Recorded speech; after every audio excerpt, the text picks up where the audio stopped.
Let us run with endurance the race that is set before us. Meron tayo palang tinatakbo sa buhay na ito, no? Habang tayo tumatakbo, sabi sa verse 2, looking to Jesus, the founder and perfecter of our faith. Mga kaibigan, isa sa mga kabigatan na nabanggit ko kanina, yung mga wrong relationships, okay? Bakit sinabi kong wrong relationship? Marami po kasing mga hindi natin alam, mga wrong choices natin sa buhay. Sana naman po lalo yung mga kabataan ngayon. At kasi lahat naman siguro tayong mga magulang, o tayo, kung ikaw man ay magulang na, nanay at tatay ka, siguro pinagdaanan mo rin to, at siguro yun din ang pinapangaral mo sa mga anak mo na mga anak, huwag kang magkakamali sa buhay. Okay lang na mag-boyfriend ka, pero huwag kang makikipag-live-in. Honor the marriage bed.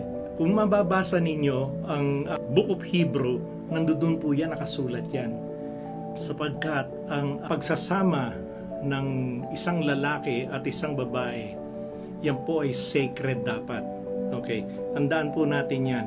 Kung gusto nyo pagpalain kayo ng Panginoon sa buhay ninyo, simula ngayon at magpakailanman, sabi nga ni Mel Tiangco, magpakailanman, kayong lahat na mga bata pa na may mga karelasyon, huwag niyo pong sanayin ang inyong buhay na okay lang na manahan kayo sa isang bubong.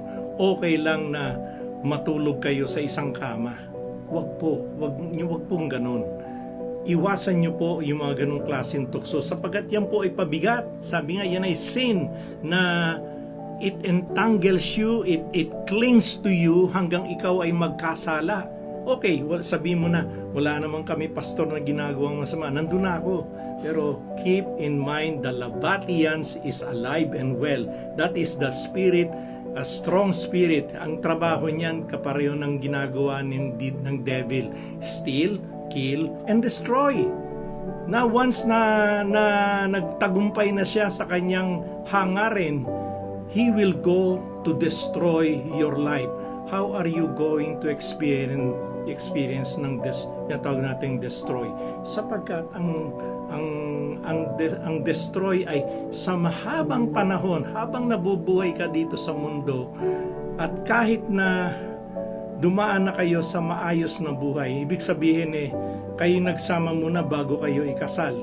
Okay, I don't want to contradict this and I don't want to say something that will offend you, but if these things will convict you, praise God. Kasi ang trabaho ng pastor is to make everyone to be enlightened. Okay? Ang tama pong gagawin ay maganda naman na kayo talagang isang tunay na magkaibigan muna. Huwag muna kayong gagawa ng mga bagay na